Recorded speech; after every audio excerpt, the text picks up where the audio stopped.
semestre, criando pesquisa qualitativa. Vamos ter mais um conteúdo para ajudar vocês aí na posição da pesquisa, aperfeiçoar as pesquisas que já fazem, de qualitativa. E lembrando que depois vocês vão receber o certificado, né, online também, para que vocês já... Aqui, alguém já fez a palestra anteriormente? Vocês já receberam tudo certinho? E o material, Graça, a gente pode dar para o Elias, e o Elias depois ele encaminha para tentar assistir. Eu faço, você me mandou, né? Viu, gente? Eu vou estar encaminhando, então. Certo? Então, uma boa palestra para vocês. Bom, boa tarde para vocês. E nós vamos falar sobre análise e interpretação de dados. Está dando para ouvir? Tá? Eu acho melhor do que pegar o microfone, né? Mas se não der para ouvir, eu pego o microfone. Bom, eu vou apresentar para vocês uma proposta que eu e um grupo de pesquisa vem desenvolvendo há algum tempo já, que é esse método de interpretação dos sentidos que é baseado na hermenêutica dialética. Evidentemente que é uma proposta de análise e interpretação. Existem outras propostas para se trabalhar dados em pesquisa qualitativa. Essa é uma delas, certo? É uma proposta que serve para qualquer tipo de fonte de informações. Pode-se trabalhar com textos de gravações, pode-se trabalhar com registros de observações, enfim. É uma proposta que serve para qualquer tipo de fonte. Não é? E antes de começar a falar sobre essa proposta, eu queria primeiro fazer uma introdução. Vocês já tiveram durante o semestre, né, aulas sobre pesquisa qualitativa. Mas sempre é bom nós recordarmos algumas questões da pesquisa qualitativa, porque essas questões elas vão ter uma repercussão na análise e na interpretação dos dados. Então, só para lembrar que a finalidade da abordagem qualitativa, ela não tem por finalidade contar opiniões, nem contar pessoas. Ela tem uma outra finalidade. Quando se investe numa pesquisa qualitativa, o objetivo não é fazer uma contagem de opinião das pessoas. Não é esse o objetivo. É um outro objetivo. Isso é importante por quê? Porque a análise e a interpretação de dados que eu vou apresentar não se presta a contar opiniões. Não é isso que a gente vai trabalhar. Existem algumas propostas de análise, de interpretação de dados, mais análise de dados em pesquisa, alguns tipos de pesquisa qualitativa, que trabalham com contagem. Não é essa a proposta que a gente está apresentando. A finalidade da pesquisa qualitativa, em termos de análise e interpretação, é de explorar opiniões, explorar representações, explorar crenças. Opiniões, representações, crenças, vai depender do referencial teórico que a pesquisa tem. Mas é essa que é a finalidade de uma abordagem qualitativa. Então, quando um pesquisador opta por desenvolver uma pesquisa qualitativa, ele não tem o propósito, né, de dar um tratamento igual à pesquisa quantitativa. Ele vai dar um outro tratamento na pesquisa dele. O tratamento é a exploração de opiniões, né, e diferentes representações. Quando nós falamos de opiniões e de representações, ou crenças, ou valores, dentro de uma perspectiva socioantropológica, que é essa perspectiva que eu vou apresentar para vocês, eu não vou apresentar para vocês uma proposta baseada na psicologia, nem baseada na educação. Vou apresentar uma proposta para vocês baseada na socioantropologia. Quando nós trabalhamos com explorar opiniões, ou representações, ou crenças, ou valores, dentro de uma perspectiva socioantropológica, a gente parte da premissa que as versões que são construídas sobre alguma coisa, elas são finitas, elas não são infinitas. Tá? Então, se eu for investigar um grupo que partilha de uma mesma cultura, eu vou observar que essas opiniões ou essas representações que o grupo apresenta na minha pesquisa tem muitas homologias, ou seja, tem muitos aspectos comuns entre elas, porque elas partem de modelos culturais comuns. Então, as opiniões, elas têm versões, mas não são versões muito infinitas, são versões finitas. Vocês podem experimentar ouvindo as pessoas de um determinado segmento cultural, vocês vão ver que as versões não vão variar muito. Vai variar a forma de as pessoas se expressarem, vai variar muito mais a maneira como elas veem aquelas opiniões, mas o conteúdo das opiniões, eles refletem um modelo cultural, muitas das vezes até limitado, às vezes não é nem tão diversificado, às vezes é bastante limitado. É claro que se nós formos trabalhar numa pesquisa que vai investigar a subjetividade, já vai ter uma outra característica, porque os modelos culturais podem ser os mesmos, mas a forma como as pessoas subjetivam esses modelos pode ter uma variação muito grande. E aí a pesquisa se daria conta com uma variabilidade muito grande, porque se for focar subjetividade. Agora, se nós formos trabalhar com a modelação cultural, a gente vai ver que não há assim, uma diversidade tão grande. Isso é para poder mostrar que, se eu vou trabalhar com os entrevistados de um grupo, não precisa eu ouvir todos os grupos.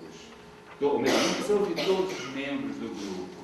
Basta ouvir alguns que eu vou perceber uma saturação ali de opiniões, de versões daquele grupo.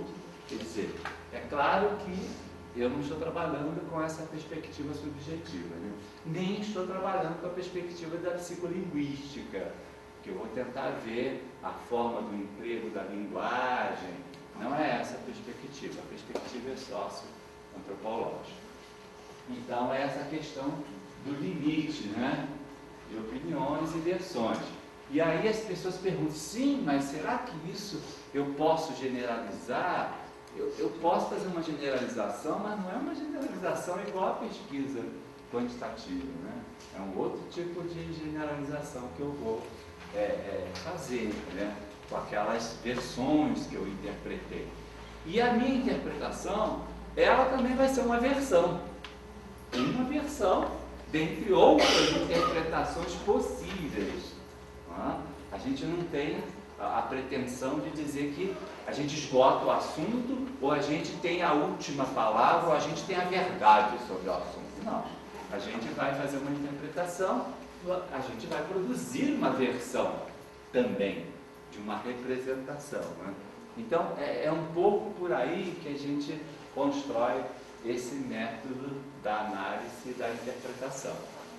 Eu vou falando, mas vocês podem interromper, perguntar, não tem nenhum problema, certo? Bom, então a gente também vai observar o seguinte, que a análise e a interpretação, por enquanto eu vou falando de análise e interpretação, depois eu vou fazer a diferença entre essas duas expressões. A análise e a interpretação, ela está presente no tempo todo da pesquisa. No momento que o pesquisador começa a definir qual é o objeto de pesquisa dele, ele já está fazendo uma interpretação, já está interpretando. Né? No momento que ele coleta as informações, ao coletar as informações ou ao construir um roteiro de uma observação ou um roteiro de entrevistas, ele também está fazendo interpretação. Então, análise e interpretação, elas são procedimentos que estão presentes continuamente numa pesquisa. Mas nós vamos falar da análise da interpretação numa determinada fase de pesquisa, ou seja, na fase final, em que nós vamos consolidar os dados, vamos fazer algumas afirmações a partir dos dados, ou vamos fazer conclusões. Quer dizer, é isso que nós vamos focalizar aqui, né? É a análise e a interpretação como uma etapa final de pesquisa, sabendo que ela ocorre na pesquisa inteira. Ela não é alguma coisa que a gente deixa para fazer no final, não. Quando eu estou entrevistando, quando eu estou coletando os dados, eu já estou interpretando também, né? Inclusive para poder dar rumo adequado na pesquisa. Na pesquisa qualitativa, ela está muito voltada para o processo. Então, eu vou ter que ir encaminhando esse processo e a minha interpretação me ajuda a lidar com esse processo da pesquisa qualitativa.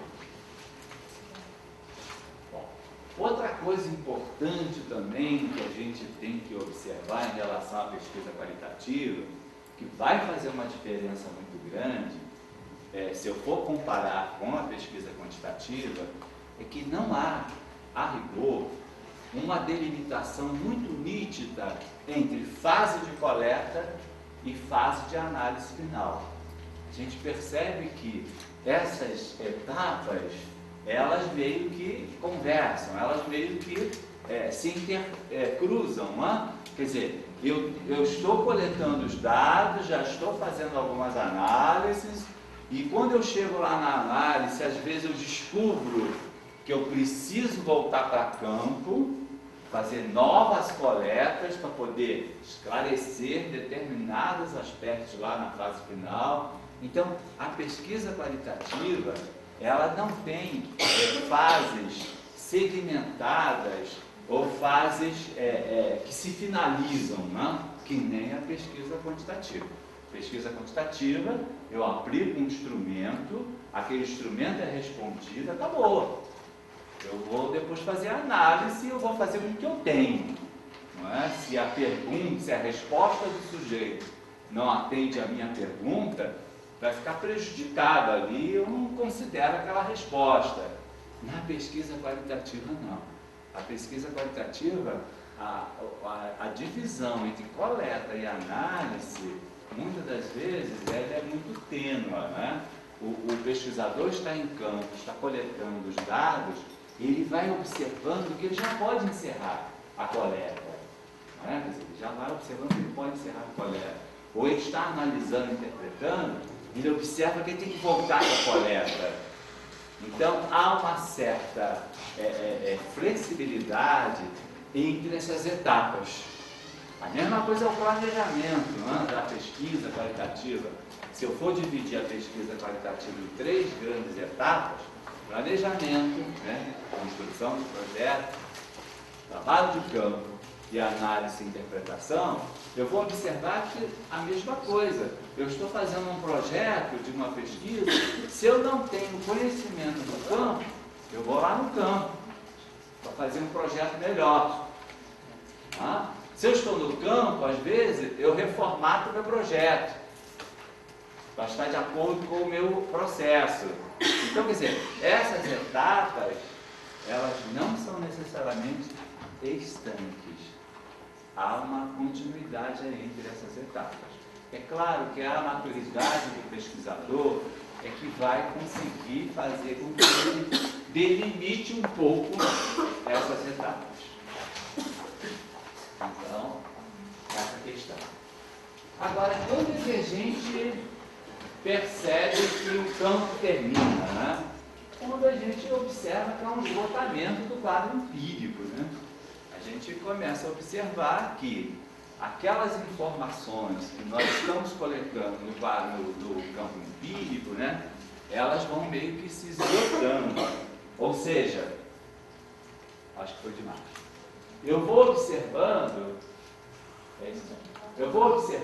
que há uma suficiência no material. Não é? Quer dizer, durante o campo, Eu posso fazer uma previsão de campo, né?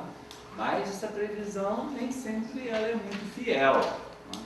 Eu vou observando que, à medida que eu vou entrevistando as pessoas, eu vou fazendo observações, eu vou percebendo pela minha interpretação, eu vou percebendo que há uma suficiência de material. Quer dizer, há uma suficiência dos dados, né? E isso faz com que aquele símbolo saiu ali, a versão do... Não é nada disso, ali é uma seta, viu, gente? Não é óculos, não, viu? É seta. Mas não sei por que saiu óculos aqui nesse óculos aqui, ou sei lá, nesse PowerPoint. É uma seta. Onde lê óculos, lê essa seta. Né?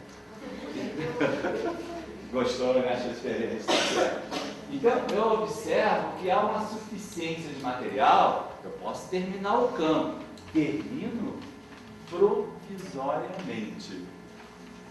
Que nada me impede que eu tenha que voltar. A pesquisa qualitativa tem isso. Agora, como é que a gente percebe que há uma suficiência de material? A gente tem que olhar para o material que a gente consegue na coleta e vai observar se aquele material ele já é suficiente para responder às questões da pesquisa. Será que com esse material eu consigo responder às questões da pesquisa? A gente faz esse questionamento. A gente pode achar que consegue, depois pode achar que não consegue. E tem que buscar mais material. Mas a gente tem que ter esse quadro empírico, né? Eu tenho esse conjunto de material. Com esse conjunto de material, eu consigo responder às questões da pesquisa, né? Isso é o primeiro procedimento que nós utilizamos para finalizar, ainda que provisoriamente, um campo. Uma outra forma de a gente observar também se o campo está finalizado é verificar se há uma saturação nas informações que nós coletamos. Né? Aqui, um parênteses. A informação, falando falar informação, não é informação não é no mesmo sentido que a epidemiologia usa. A informação a informação na epidemiologia é dado. E quando eu falo de dado, não é a mesma coisa que da epidemiologia. Porque o dado na epidemiologia é dado. O dado na pesquisa qualitativa é construído, não é dado. Então há essa inversão. Sempre que vocês olharem, forem assistir uma aula de epidemiologia, desliga o botãozinho e fala: informação é dado, e dado é informação. Quando for assistir pesquisa qualitativa, dizer o contrário. Né? Quem trabalha com a perspectiva socioantropológica trabalha com informações que coleta dos sujeitos, porque essas informações já são produtos de interpretações desses sujeitos. Por isso que a gente chama de informação. E a gente, ao fazer o tratamento dessas informações, nós construímos dados. Os dados não estão ali dispostos no universo. Ah, um dado, pega esse dado, pega outro dado. Não é isso. A gente trabalha numa perspectiva construtivista. Então, o dado é construído. Por isso que eu estou falando informações. Né? Então, o que é saturação? Né? A saturação, a gente observa que as informações ou têm uma saturação teórica ou tem uma saturação de sentidos. Qual é a diferença?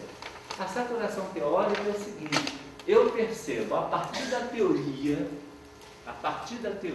que eu escolhi como referência analítica, eu percebo que aquelas informações já conseguem me configurar aquilo que eu a priori projetei da teoria. Isso seria uma saturação teórica. A saturação de sentidos já é mais voltada para o material em termos empíricos. Eu percebo que há uma repetição dos sentidos. Os sentidos vão se repetindo. Os sentidos nas falas do sujeito, nas observações. Isso é saturação de sentido. Né? Então, a saturação teórica, nem todo mundo trabalha com saturação teórica, né? Porque nem toda pesquisa ela é projetada em cima de uma grande referência teórica. Às vezes eu trabalho apenas com alguns marcos conceituais teóricos, não trabalho com a teoria de base, né? Então eu posso observar a saturação de sentido, né? Eu posso fazer uma pergunta?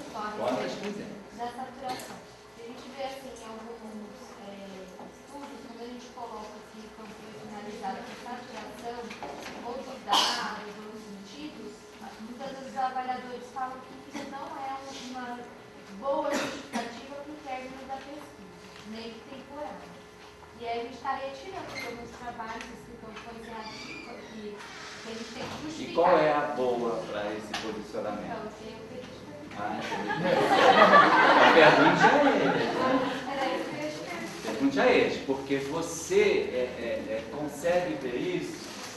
A primeira pesquisa que eu orientei, foi uma tese que eu orientei, era um trabalho junto com, era numa UTI neonatal.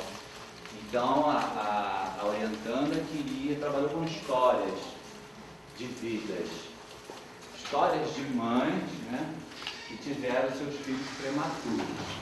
E ela então tentou fazer todo um estudo para ver como essas mães se inseriam no espaço neonatal da internação, na UTI, de que forma elas poderiam ressignificar o fato de não sair com o seu filho, né?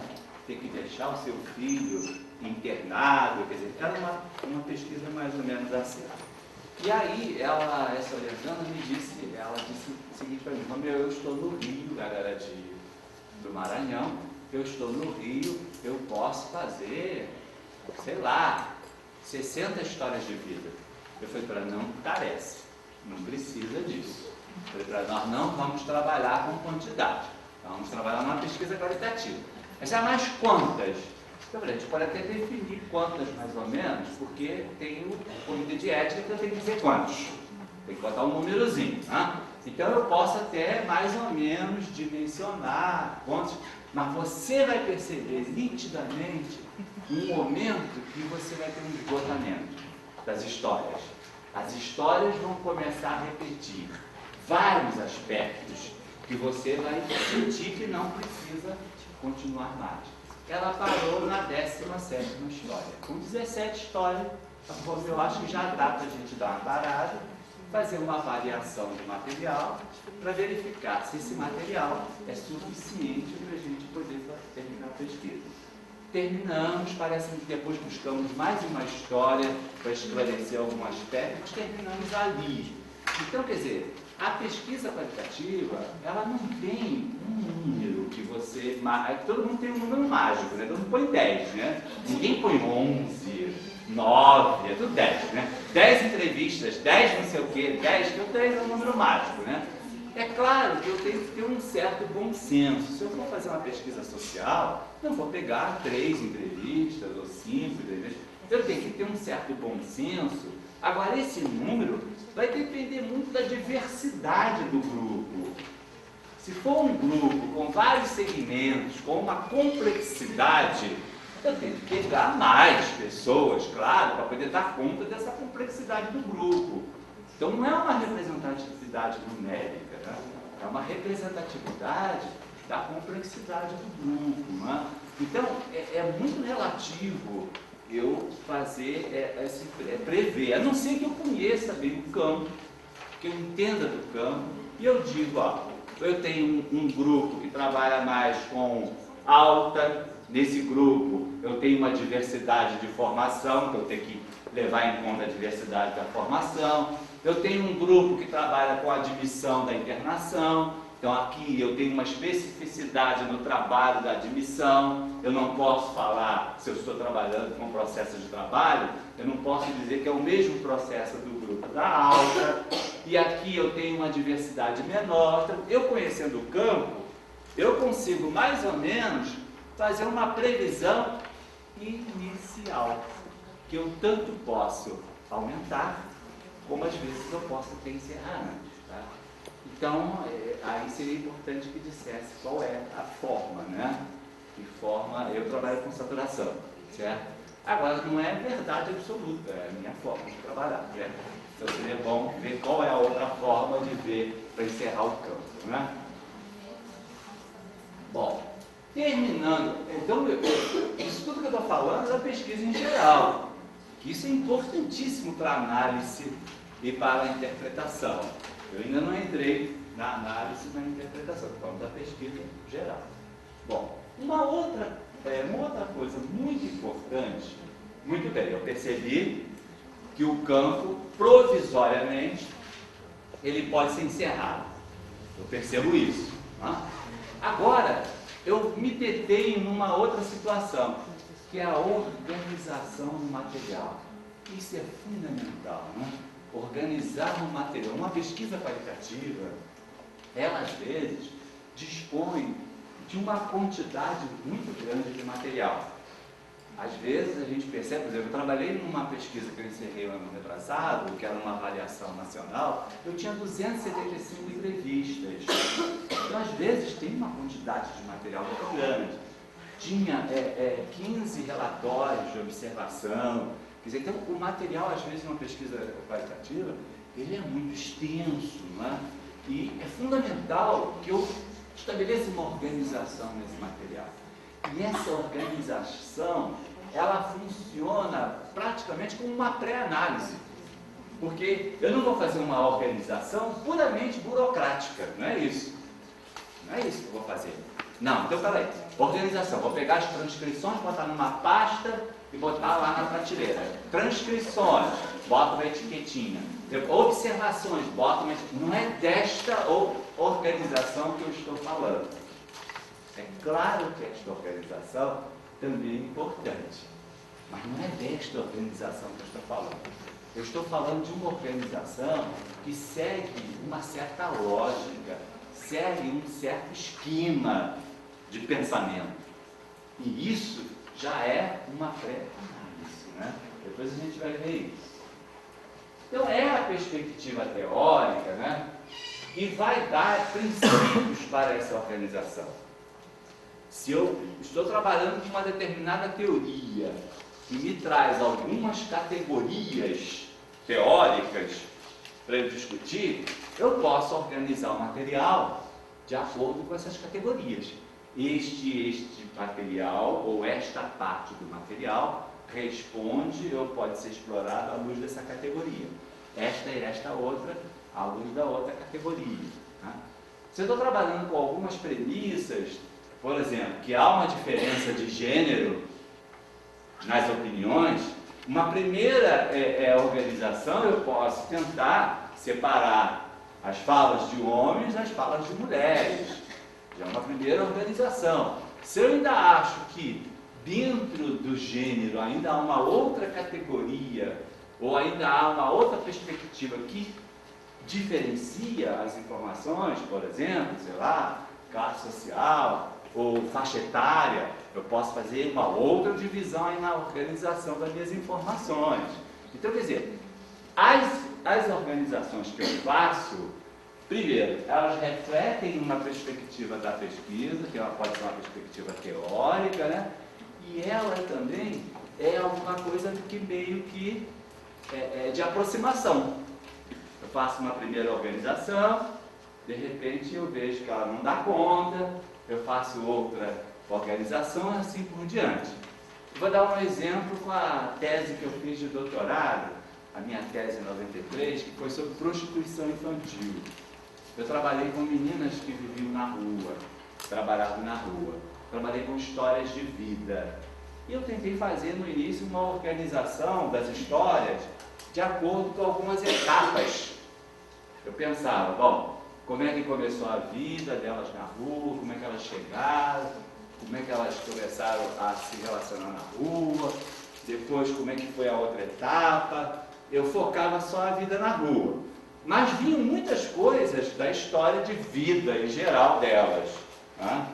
Quando eu comecei a fazer uma organização por etapas, uma organização cronológica, eu comecei a perceber que eu não conseguia organizar nada. Por quê? Tinha umas meninas que me diziam assim, eu lembro de algumas frases, né? Uma me dizia assim, a minha mãe me abandonou no hospital antes de eu ter nascido. Isso não faz o menor sentido cronológico. Como é que eu vou organizar isso antes ou depois, né? Como é que... Eu vou dizer, essa menina tá louca, né? Eu ia dizer, essa menina não bate o peito da cabeça. Dizer que a mãe abandonou antes de ela ter nascido, como é que foi? Ela deixou a placenta lá, o ventre foi embora, como é que foi a história? Quer dizer, não fazia sentido essa ideia crono, né? Essa lógica da cronicidade. A outra dizia assim, eu tenho 14 anos, o ano que vem eu vou fazer 12. Também não fazia nenhum sentido. Então eu comecei a descobrir que eu não podia organizar a história da vida delas na rua a partir de uma lógica de cronos, né? Uma lógica de etapas, né? E eu descobri que eu poderia organizar a história da vida delas a partir dos espaços. Então seria uma lógica espacial, não uma lógica cronológica. O que eu fiz? Eu separava todos os fatos que diziam respeito à casa delas, separei todos os fatos que diziam respeito à rua, separei todos os fatos que diziam respeito às instituições que elas frequentavam. Aí eu consegui entender a história delas. Quer dizer, eu fiz uma organização dos depoimentos, dos trechos, a partir desses 3 espaços. Consegui entender as histórias que elas me contavam. Então, quer dizer, essa organização, ela também é uma aproximação que eu vou tendo com as informações. À medida que eu vou dominando mais as informações, eu vou encontrando outras formas de organizar as minhas informações. Né? E é muito importante também, né, eu fazer uma qualidade do material. Né? Avaliar o material que eu tenho, né? Avaliar as transcrições, avaliar os registros, né, antes de começar a análise final ou a interpretação final das minhas informações. E aí, a primeira coisa, o primeiro critério para eu avaliar o meu material é a clareza. Clareza dos registros. Não é? Se eles não estão claros, às vezes eu tenho que ir lá no campo para poder torná-los mais claros. Então, a primeira coisa que eu tenho que fazer, né?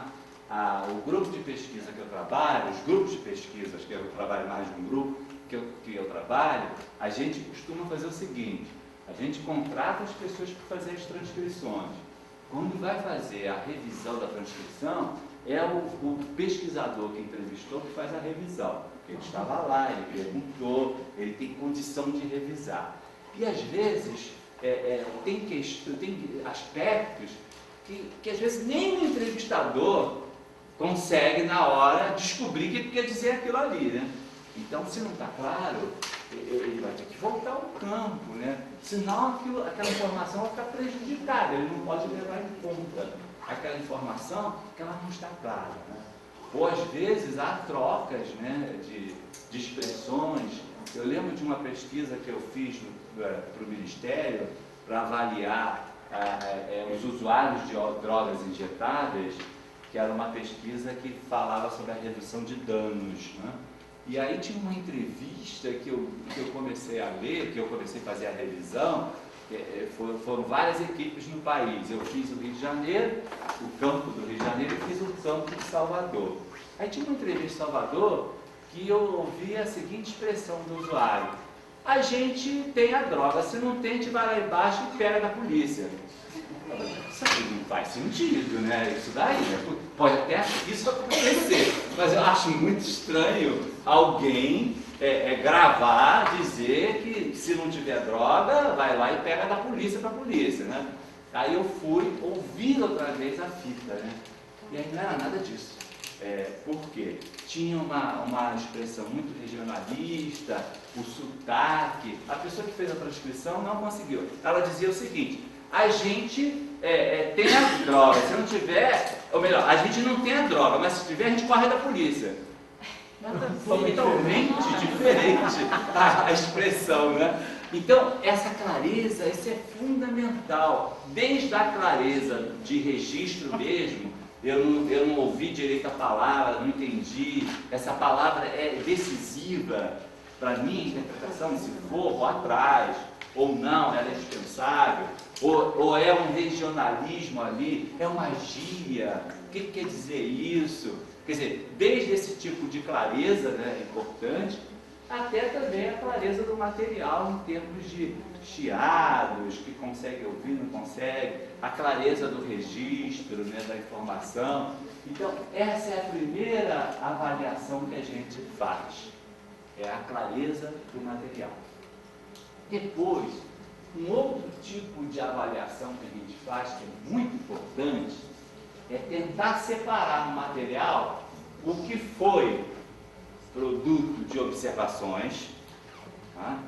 Do que foi informações de terceiros sobre alguma coisa, dos enunciados verbais dos próprios sujeitos que estão sendo entrevistados.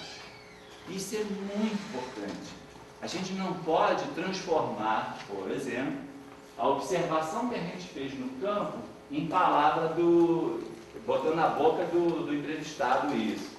Nem a gente pode pegar uma informação de um terceiro ou uma informação de uma fonte secundária, pode não ser de um terceiro, mas de uma fonte secundária, e transformar em fonte primária, no enunciado.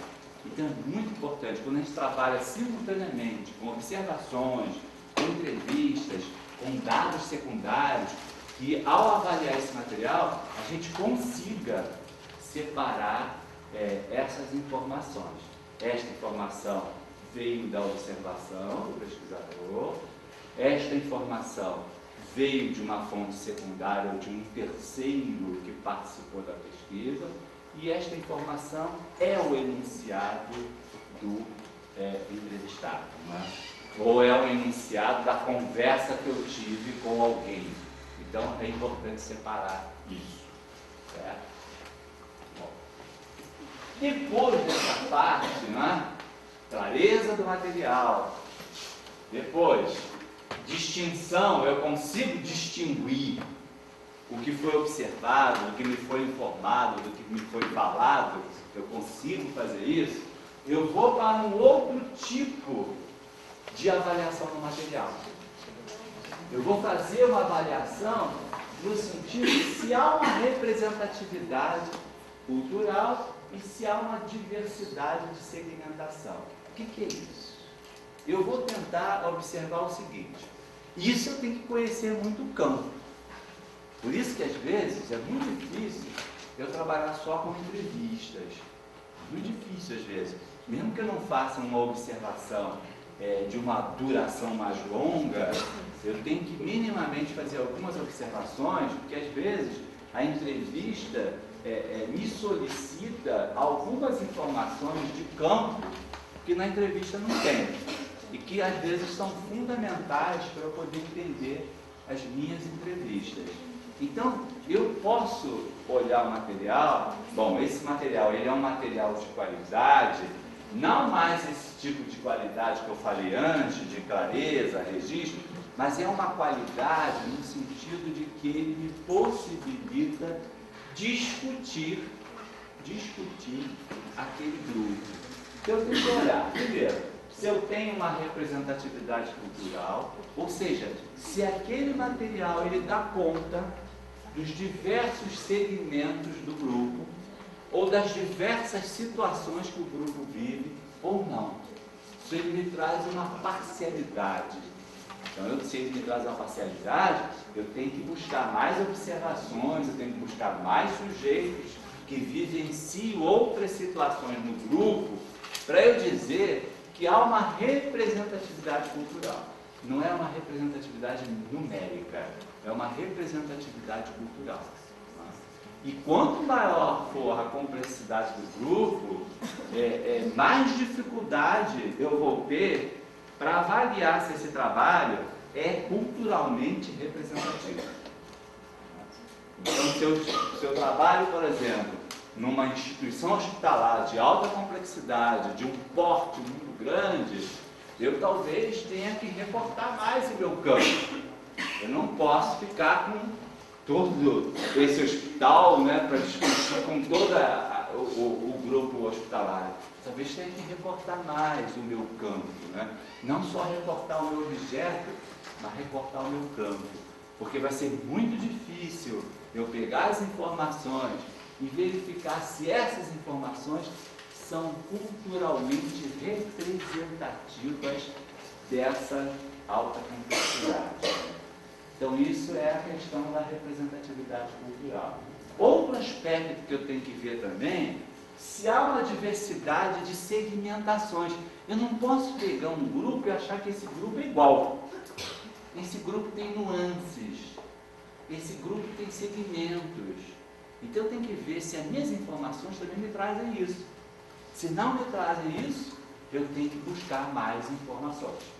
Então, esses são os dois grandes critérios para eu avaliar se o meu material é suficiente para começar a minha análise, a minha interpretação. É a representatividade cultural e a diversidade.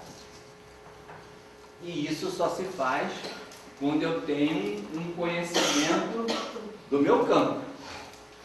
Se eu não conheço o meu campo, eu vou aceitar tudo como representativo. Né? Então a gente tem que ter esse conhecimento para poder fazer essa avaliação. Enfim, nós temos que olhar se o meu material ele reflete múltiplas dimensões da realidade que eu estou estudando. Se ele reflete, eu posso dizer que o meu material é bom. O meu material não é só suficiente, ele é bom, ele é adequado para os propósitos que eu estou querendo na minha pesquisa. Tá? E para nós conseguirmos isso, por isso que às vezes é muito mais fácil de a gente trabalhar com grupos naturais. Naturais entre aspas, né? Porque todo grupo é criado, né? Naturais entre aspas. Ou seja, trabalhar com grupos que são constituídos por pessoas que partilham de ideias, pessoas que têm uma convivência comum, do que nós trabalharmos com grupos taxonômicos. Ou seja, grupos formados por mim.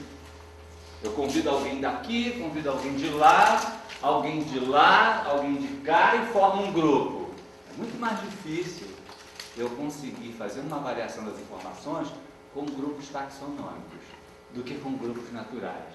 Porque os grupos naturais, se eu observo o grupo, eu consigo na hora olhar para aquelas informações e achar que aquelas informações representam ou não representam a diversidade e a representatividade cultural daquele grupo. E aí? Claro, cinza, escuro. Está dando para entender até aí ou não? Porque isso aqui tudo dando um entrei na análise, na interpretação. Isso ainda é esquentar as turbinas para a gente decolar. Ainda não decolei ainda não, certo? Estamos aí na fase de arquivelar os cintos, né? De travar a mesinha na frente, enfim, nós estamos ainda nessa fase. Né? Então até aí está claro? Pode passar para frente? Ou tem alguma questão, alguma pergunta que vocês queiram? O silêncio é compreensão, é isso? Significa isso? Se significa, tudo bem, a gente pode combinar. O silêncio é compreensão.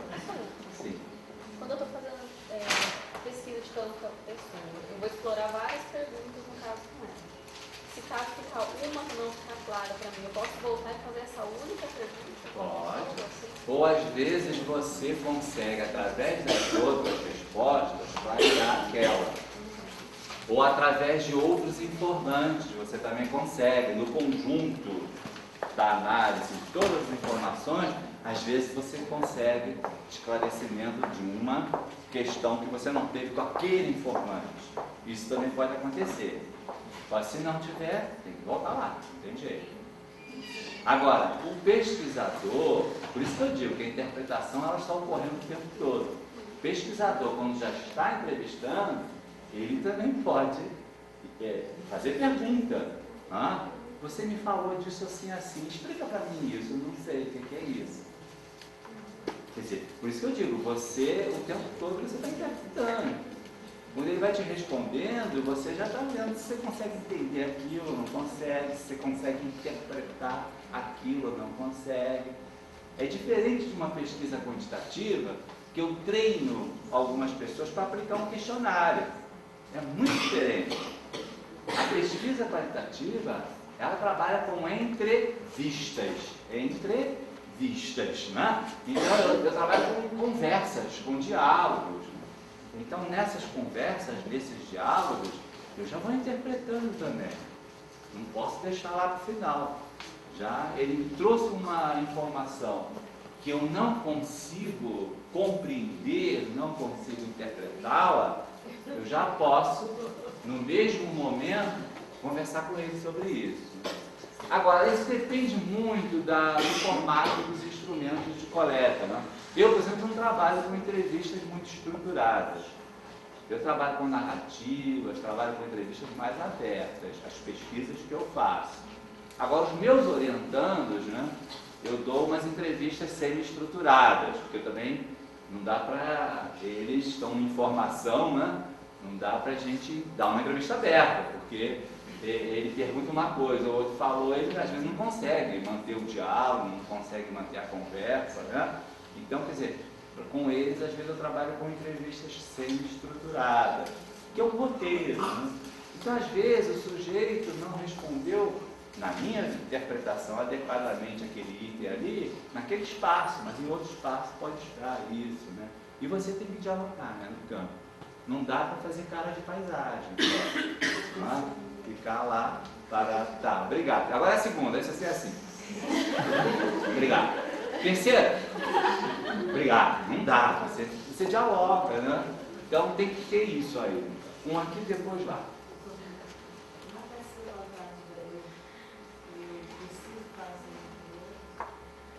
Preciso fazer um piloto na pesquisa qualitativa?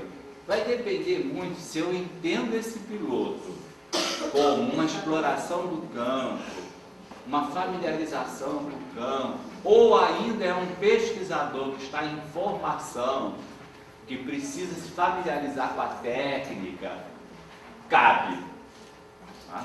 Agora, se você conhece o campo, se você é um pesquisador de experiência, não existe pré-teste. Pré-teste é pesquisa quantitativa. Você vai para o campo e você no campo você vai dirigindo, dando uns novos rumos para a pesquisa, para de acordo com o campo. Você vai mudando, vai reformulando as suas questões, você vai fazendo isso, né? Agora, se você vai para algum campo, você está em formação, você não conhece muito campo, você não conhece muita técnica, ou não conhece pesquisa qualitativa, não tem experiência nenhuma, cabe sim piloto. Só nisso. Certo? Só nesse sentido que a gente admite. Porque não há uma questão de pré-teste. Por quê? Porque os roteiros da pesquisa qualitativa, eles devem ser reatualizados no campo. Então não tem sentido o piloto. Porque o piloto pode trazer uma ideia que te congela a pesquisa toda. E não, você pode chegar lá no, sei lá, na 8ª observação, você descobrir que aquilo ali que você queria observar não faz menor sentido. Você vai pensar uma outra coisa, né? Então, só cabe nesse sentido aí, né? Não sei se ficou claro. Professor, tem que tomar cuidado, assim, no caso, com o público que você vai trabalhar, a faixa etária, tanto de instrução quanto faixa etária, tomar cuidado, no caso, para você não estar induzindo a resposta, né? Às vezes por inibição, às vezes se for um adolescente, no caso, ou crianças, tem que tomar cuidado nesse sentido, né? E não botar na boca dos outros aquilo que você quer falar, né? Isso acontece muitas vezes. Às vezes eu pego as transcrições e eu vou descartando algumas coisas, que eu digo, isso aqui não é o sujeito, isso aqui é um pesquisador. E aí ele fala assim, ele às vezes quer ajudar, né, porque ele fica tão ansioso, né, não consegue aguentar o silêncio, não consegue aguentar nada, né, então ele fica ansioso, quer ajudar, né. Não, eu estou te perguntando o seguinte, se quando alguém chegou, por exemplo, chegou assim, bom, ele vai enviesando tudo, né, Se eu quero a ótica do sujeito, né, Por isso que eu não trabalho muito com perguntas estruturadas, porque as perguntas estruturadas vira ping-pong e eu não vejo a ótica do sujeito, eu vejo a minha ótica só. É diferente da pesquisa quantitativa. Pesquisa quantitativa, eu vou avaliar o quanto os sujeitos sabem daquilo que eu sei. Isso é a pesquisa quantitativa. O pesquisador faz essa verificação. A qualitativa, não. A qualitativa, ela parte do não saber. Eu, pesquisador, não sei qual é a lógica dos sujeitos. Então, se eu começo a colocar a palavra do sujeito na minha lógica, eu não vou estudar, interpretar a lógica dos sujeitos. Eu vou interpretar a minha lógica. Então, isso tem que ter realmente muito cuidado, né? Porque, principalmente quando a gente trabalha com entrevistas abertas, né? A gente, quando muito, pode explicar a pergunta, né? E saber fazer a pergunta, né? A gente não pode pegar aquela pergunta lá do projeto e repetir aquela pergunta. Dá licença, eu estou aqui para saber se há um grau de significância entre aquilo que você pensa e aquilo que você fala, tentando ver um pareamento, você entendeu? Não entendi nada, né? Eu tenho que saber traduzir também a questão de acordo com o meu locutor, de acordo com o meu ouvinte, né? Eu tenho que saber, eu tenho que ver como é que eu vou me dirigir a ele, né? Então, isso é muito importante, porque senão eu vou formatar toda a fala dele na minha lógica, que não é esse o objetivo da pesquisa qualitativa.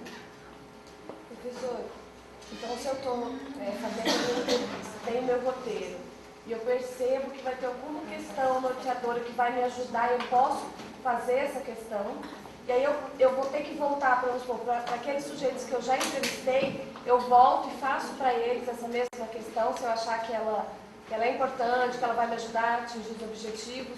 O problema é que a gente, isso assim, para mim, quem trabalha com antropologia, isso não faz sentido. Por quê? É que a gente tem um hábito, a gente vem de uma outra área e vai para a área da socioantropologia. É que a gente, às vezes, tem questões muito objetivas que a gente quer saber.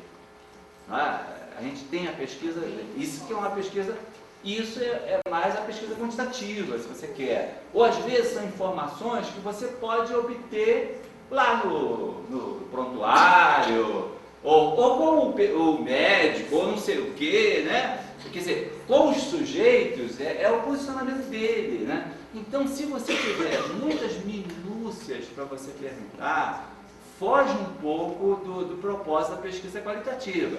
Mas pode haver o seguinte, você na terceira entrevista, na quarta, você pode descobrir uma forma de perguntar mais elucidativa. Isso pode acontecer. Mas necessariamente você não precisa voltar.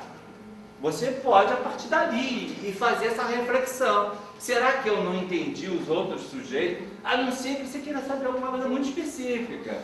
Aí não, aí você tem que voltar, né? Porque às vezes a gente muda, né? Eu trabalho com narrativas, né? Trabalho com sexualidade masculina. Eu lembro da minha primeira narrativa que eu fui fazer. A gente dá um disparador e deixa as pessoas falar. Eu cheguei perto do entrevistado e falei, fala um pouco sobre a sua vida sexual. Ele parou assim, olhou para mim, pô, cara, você pegou pesado, você já quer saber da minha vida sexual? Eu nem te conheço. Quer dizer, eu fiquei tão sem graça, né? Fiquei constrangido. Realmente, não foi uma boa forma de eu começar uma entrevista sobre sexualidade com os homens, né? Então, já nas outras, eu consegui ver uma outra forma de... Então, isso pode acontecer. Mas eu não tinha questões específicas sobre a sexualidade. Eu queria construir como é que eles construíam a sexualidade deles, né? E o que isso tinha a ver com prevenção de AIDS, de HIV ou de alguma doença sexual. Era isso que eu queria. Eu não tinha questões, perguntas específicas, eu trabalhava com uma narrativa, uma entrevista muito aberta. Então, o que eles fossem construindo, para mim, é que eu ia me debruçar em cima daquilo. Certo? Não tinha uma questão. Então, eu me toquei que aquilo ali não era a melhor forma de abordá-los, né? Já na segunda, já comecei a abordar de uma forma diferente a história, né? Quer dizer, então, isso acontece. Agora, quando você tem questões, muitas questões específicas, você tem que refletir se você realmente quer trabalhar com uma entrevista ou se você quer trabalhar com um questionário. São coisas diferentes, né? Entendeu? Quer dizer, não sei se respondeu. Eu acho que ajudou. Eu queria que você tentasse dar um exemplo. Então, você disse assim, agora no momento que os roteiros da pesquisa Qualia, eles devem ser reatualizados no campo. Isso. Né? Você pode dar um exemplo? Você, por exemplo, porque você tem um determinado objeto. Vamos supor que você tenta entender como é que vou pegar outra pesquisa que eu participei. Por exemplo, a questão da adesão dos homens aos serviços de saúde. Você quer saber isso, né? Aí, quando muito, você tem algumas subquestões aí. Por que eles frequentam? Por que eles não frequentam? O que seria melhor para eles frequentar? O que não seria? Pronto, acabou. É isso que você quer saber. Certo? Eu não trabalho com pesquisas com muitas perguntinhas, né? Então, você pode chegar perto deles e começar a responder. Ah, você me diz, você vai aos serviços de saúde, vamos supor, você vai aos serviços de saúde? Eu falei, não vou não, mas eu sei que tem que ir, sabe? Tem que ir, porque eu sei que não sei o quê, não sei o quê, não sei o quê. Bom, você não conseguiu. Você só sabe que ele não vai, sabe que ele tem que ir. Não é? Você às vezes tem uma explicação mais dele, mas não consegue.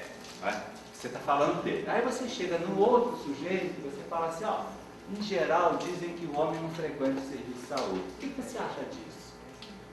Aí fala, eu acho certo. E por que você acha isso que é certo? Você já encontrou uma outra forma de você explorar aquilo que você quer explorar, né? Que aí não importa se ele está falando dele ou se ele está falando do outro, porque ele está trazendo um modelo cultural. Eu não quero saber dele. Eu não estou fazendo um inquérito epidemiológico daquele sujeito. Eu estou tentando mapear modelos culturais que fazem com que os homens frequente ou não frequente os serviços de saúde. Então eu já vejo uma outra forma. Eu percebi que aquela forma me deu um discurso muito politicamente correto, que ele fala, bom, esse daí é um doutor, vou responder o que ele quer. Que eu respondo, senão eu vou ficar mal na fita. Né? Então ele vai dizer, não, eu acho que os homens não, que eu não vou, mas sabe, doutor, tem que ir mesmo, eu sei que eu tenho que ir, isso aqui esgotou. Eu faço de uma outra forma. Eu coloco para ele projetar nos homens em geral. Porque as ideias que ele vai buscar no imaginário é isso que me interessa. Não ele. Não estou fazendo uma avaliação nem um inquérito dele. Eu estou tentando entender culturalmente o que leva os homens a frequentarem ou não os serviços de saúde. Então você entendeu? É uma forma de eu atualizar. E não sair daquilo que eu queria investigar. Certo?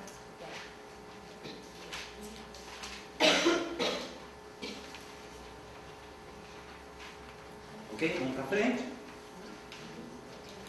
Então agora vamos entrar no método. Estou chamando de método e não de técnica. Temos uma diferença aí já entre uma expressão e outra. Método e técnica. Quando eu falo de análise de conteúdo, por exemplo, é uma técnica, não é um método. Quando eu falo de método em ciências sociais, eu estou falando não só de procedimentos, eu estou falando também de referenciais teóricos, de posicionamentos. Em ciências sociais, método e teoria são coisas que não se separam. Todo método em ciências sociais tem teoria subjacente, tem teoria que o estrutura. Método no sentido de caminho no sentido de caminho, ele tem por detrás dele toda uma orientação. Então eu não estou falando de técnica. A entrevista, uma técnica. Entrevista fenomenológica é diferente de uma entrevista funcionalista. Então a entrevista técnica, ela assume características diferentes de acordo com a perspectiva teórica da pesquisa. Então, eu estou falando de um método porque ele já traz em si uma perspectiva teórica. Ele não serve para qualquer perspectiva teórica. Ele é um método que reflete uma perspectiva teórica. Por isso que eu estou chamando de método. Esse método, ele, como eu disse no início, ele trabalha simultaneamente com todas essas categorias de informações, ou com uma delas. Trabalha com palavras, ações, inter-relações entre sujeitos, instituições, conjunturas. Então, quer dizer, ele não é um método voltado especificamente apenas para lidar com falas. Ele pode lidar com ações, inter-relações, conjunturas, simultaneamente ou de uma forma recortada. Ele é um método que foi construído com base numa experiência de um grupo de pesquisa, que eu comecei em 91, que é um grupo de pesquisa da Fiocruz, e ali, através de uma equipe, né, com a Cecília Linhares, o Sueli Deslande, que vai estar aqui com vocês, o Ednilson, a Simone, uma equipe interdisciplinar. Ao longo desses anos, nós fomos construindo esse método. Aí no roteiro que vocês vão receber, tem toda a indicação aonde vocês têm isso publicado. Dois capítulos de livro e vocês conseguem mais informações sobre esse método. Esse método é baseado numa perspectiva hermenêutico-dialética. Vamos dar uma paradinha aí nesses dois nomes, hermenêutica e dialética. Hermenêutica no sentido de interpretação, no sentido de interpretar as mensagens subjacentes a falas, a textos. Isso é a ideia de hermenêutica. Essa palavra vem lá do deus grego Hermes, que era o deus que trazia as mensagens de Zeus, né, o Big Deus, né, o Big Boss, né, o grande Deus, né, o rei dos deuses, Zeus, para os outros deuses ou para os mortais. Hermes é que trazia essa mensagem. Hermenêutica, então, significa interpretar mensagens subjacentes a textos, a falas ou ações. Isso é que é a ideia da hermenêutica. Eu posso ter aí várias teorias que trabalham com a hermenêutica. Eu tenho, por exemplo, a fenomenologia, o interacionismo simbólico. Essas teorias, elas trabalham numa perspectiva hermenêutica, ou seja, uma perspectiva de interpretação. Cada um vai dar uma característica, né, para a interpretação, mas todas elas trabalham nesse sentido, né? Então, a hermenêutica é voltada para essa compreensão das mensagens que os sujeitos me comunicam, a compreensão das mensagens que um texto contém. Isso é que é a perspectiva hermenêutica. A perspectiva dialética, ela é uma outra perspectiva. A perspectiva dialética é uma perspectiva que não trabalha só com as mensagens que estão dentro das falas ou no texto. Ela trabalha com a contextualização das mensagens, como essas mensagens foram produzidas socialmente, que construções elas tiveram na sociedade. E aí ela vai entrar, essa perspectiva dialética, vai entrar não só com texto aqui no sentido amplo, né? Pode ser a palavra transcrita ou o texto escrito, o texto no sentido bem amplo, não no sentido só do texto. Vai trabalhar com os contextos também, a produção desses textos. Essa é a perspectiva dialética. A perspectiva dialética também tem várias teorias. Eu posso trabalhar com uma teoria mais do neomarxismo, que eu tenho aí vários. Posso trabalhar com a teoria marxista, posso trabalhar com uma teoria mais filosófica, dialética. Também eu posso ter aí várias teorias. Fazer hermenêutica dialética, então, juntar essas duas perspectivas, significa que eu não só busco uma compreensão das informações para construir os dados, mas eu construo os meus dados também contextualizando as minhas informações. Então, isso é uma perspectiva dialética. Eu levar em conta esse movimento de aprofundamento da compreensão, ao mesmo tempo que eu caminho na compreensão do texto, eu tenho que caminhar na contextualização dessa compreensão.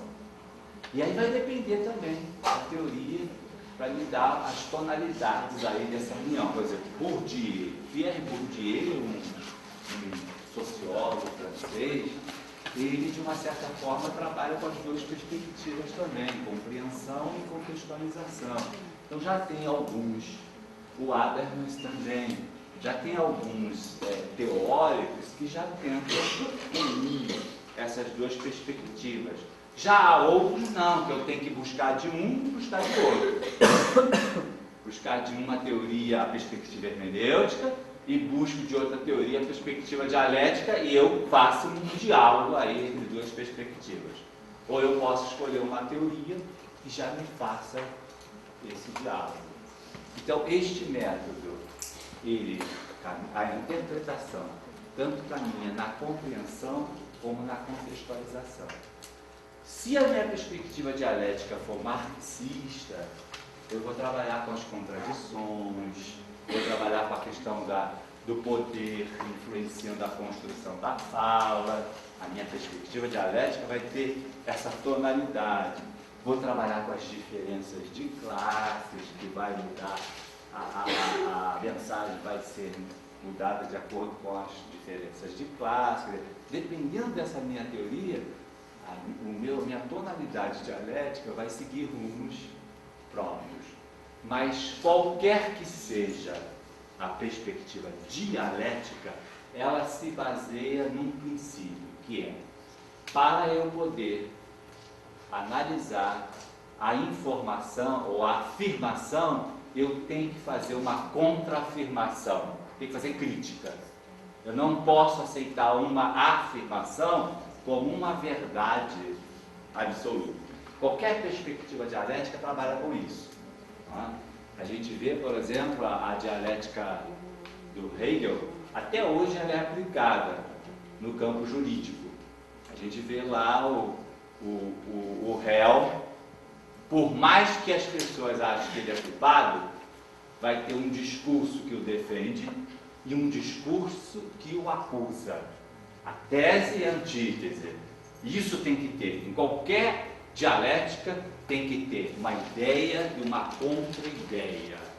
Para, no diálogo da ideia com a contra-ideia, surgir uma ideia mais passível de certeza.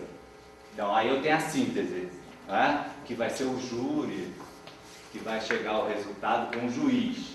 E esse resultado também vira uma nova tese. Aí vai lá para a apelação, apela, segundo júri, vai até o Supremo Tribunal, que bate e fala, não, chega também, né? Também não dá mais para ficar fazendo outras dialéticas, né? Então, a dialética, ela se baseia nesse princípio. Nenhuma afirmação, ela contém uma verdade absoluta em si. Para eu conseguir descobrir a sua falsidade ou a sua veracidade, eu tenho que fazer uma contra-afirmação. Isso é que é a ideia de dialética, diálogo entre polos opostos.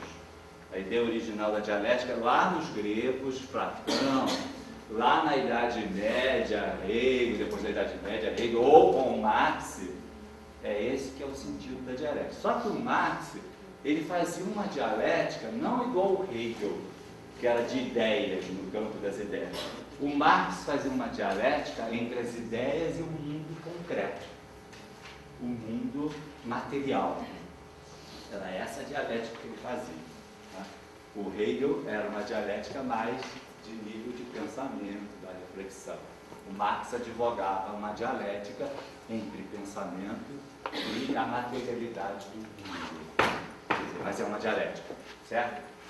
Então, esse método Para vocês verem, né? Se formos adotar, né? Se não formos adotar esse método, a gente tem que minimamente entender de hermenêutica e de dialética. Certo? Porque senão a gente não vai conseguir. Alguém perguntou lá atrás? Levantou? Não. Pressão minha, você levantou? Não. Vamos para frente, então?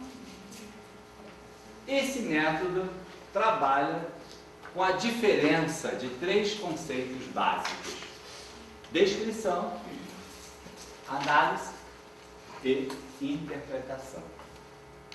É claro que a interpretação está nas 3. Eu não posso fazer uma descrição sem interpretar, eu não posso fazer uma análise sem interpretar, eu não posso interpretar sem interpretar, claro, né? Mas a gente percebe que